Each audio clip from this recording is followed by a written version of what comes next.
It's all good. You should have 10 more minutes for us to juice it up again.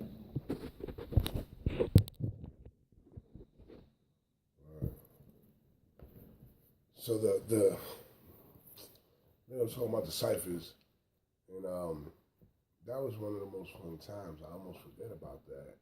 Like we used to sit in hallways and bang on the elevator doors or bang on the doors and make beats, beatbox, and go around in a circle, and people would just whatever off the top of their head, just say any old wild stuff, and then it became big where in the East Village,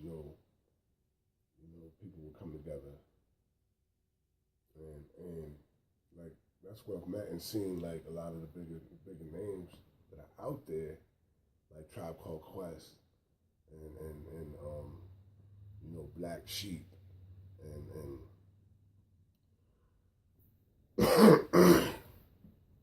all of those guys, De La Soul, and a lot of those guys would come to those, and what was good was because that's where the so-called outcasts of hip hop, these are guys that had such originality, would show up to those ciphers. And, you had different ciphers in Coney Island and Brooklyn and certain places in the Bronx, and that was more, hardcore underground, so to speak. Same old kind of styles, Brooklyn style, Bronx style, but the East Village ciphers was the misfits, the people that dared to be different and they took hip hop to so many different levels. They lost soul. They just took that whole, with their ciphers and Tribe Called Quest and the way that they flow and the thing about ciphers is how people bounce off one another. And those were more, that reminds me of the unity of hip hop in the early 90s and the 80s and stuff like that. Because people would come from all over to get together with a common, goal of just being around other people that had a passion for the same thing and expressing that thing, and they would flow on, and You ever know about like punk rock blending with hip hop, or at least the scenes clashing or coming together? Because I always thought it was weird that like the punk rock scene that was like thriving in like the '70s around the Lower East Side and like East Village, never like. I always wondered like, did they ever bump shoulders or like? So, I mean, are you saying did they collaborate or was there conflict? Either. I mean, I think both. Yeah, of course. We were, punk rock music and hip hop music were the outcasts of music. Suddenly were rejected as art forms. They were both rejected as art forms, and they had to fight. To be recognized and be legitimized.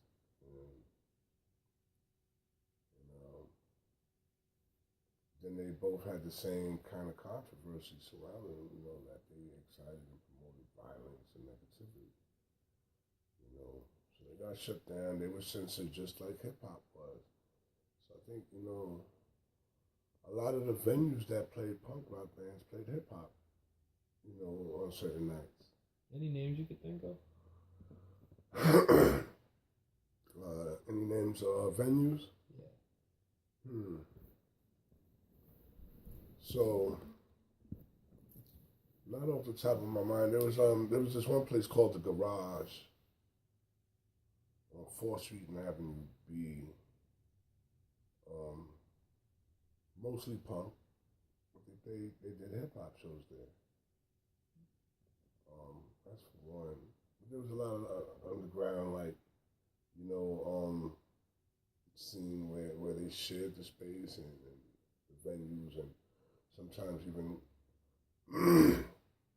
you could see the influence, like, and a lot of early punk, you would see rappers go in there and be screaming too. You know, screaming along, banging their heads too. Like, you know, you would see hip hop culture when punk rock was started evolving into all of that slam dancing. You would see hip hop folks gravitate to that. You know, they want to slam this as an outlet. You know, to release, and you know, I never understood it. I'm like, why would you want to get elbowed and punched in the face while listening to some loud ass headache record music? But there was a method to the madness. It was an art form, and people, and there was a following, and you know, whether you understood it or not, whether you enjoyed it or not, you know, you had to give it its rightful respect, pay its rightful respect, and recognize it. You know, there's a strong movement and culture behind it. You don't have to necessarily like it or understand it, but it is what it is, and it's not going anywhere. You know? So, on the flip side, you see, you know, like there would be actual beefs behind, you know, hip hop community and punk community. You know? I guess they were fighting for legitimacy. Who's tougher, whatever. They're walking around with their black combat boots and chains, and hip hop artists are walking around with their denim jackets. You know, our culture walking around with their denim jackets and trying to look tough and be tough too, and everybody's very rough and tough, rough and tougher. And I think there was a lot of misunderstandings, you know, because there was the whole skinhead movement and the skinheads and the punks and the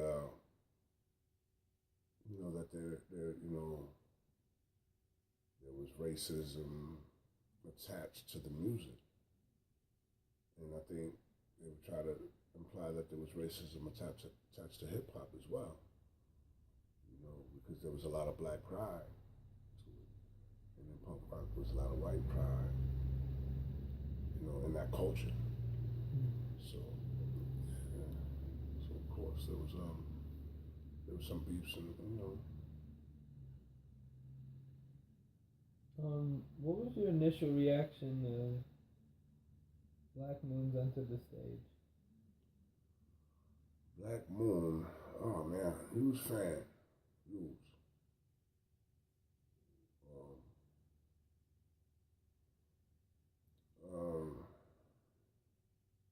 I played their music to death. I played their instrumentals. I played their lyrics. I listened to them, learned their lyrics. I like the direction where they came from. They came out of nowhere. They held their ground for a little while, and yeah, they evaporated, you know. But they opened up a door in the movement. That whole era, that whole Brooklyn Pride movement, you know, which was great, you know. I don't know.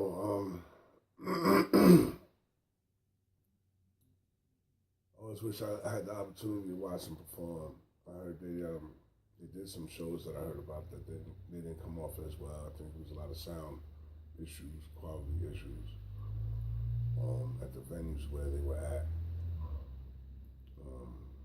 I think there were issues with them trying to keep it authentic and street, and you know, instead of using, you know, making sure they had good quality sound and thinking that, you know, that's what the people wanted. But when you start to blow and you draw crowds like that, your sound needs to be right. You know, no longer just be screaming at the back of your voice, top of your voice from the backyard, trying to a small crowd. Yeah, it's not gonna work when you got over 1,000 people. We want to hear what you're saying, man. You know, we're not gonna be happy. We paid. But you know, I never got to see that show. What did you like about the instrumentals? I loved them. Loved the oh my god, so many good beats. One of my favorites was I don't remember the name of the song. The hook was "Don't Front." You know, I got you open.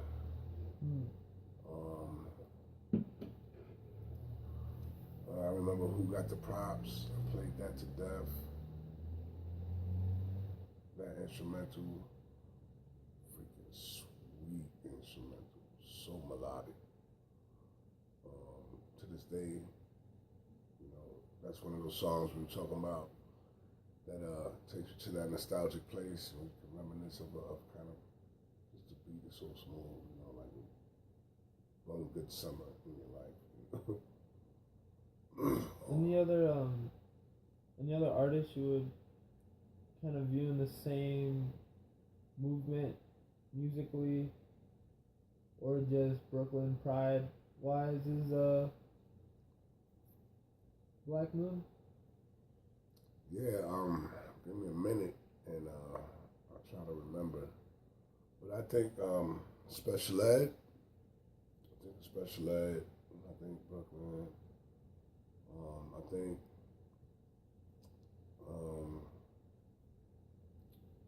can't remember. They had changed their name so much. What was it? Helter Skelter. They changed their name to something else. I can't remember. It's gonna come to me hopefully. But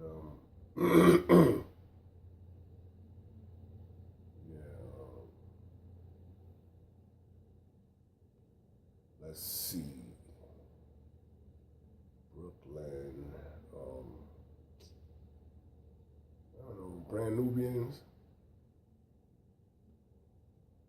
Brand Sense of Pride. Brooklyn. Never forget. Can't forget. You know. Like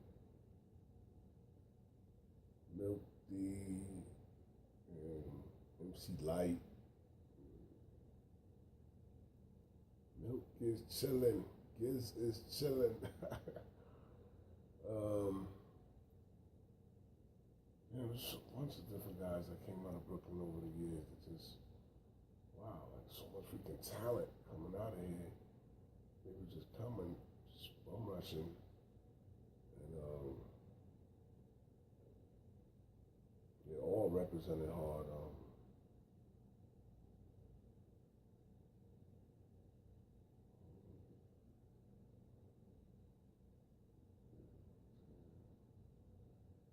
They did the Bucktown series.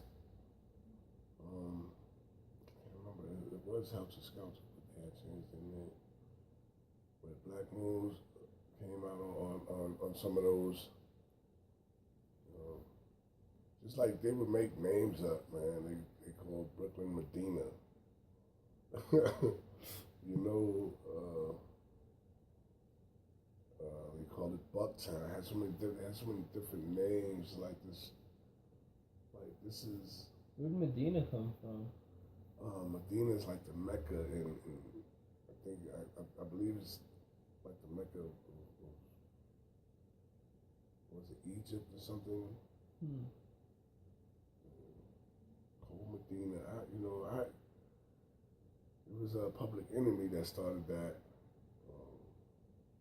I never followed up on like where are they getting this stuff from?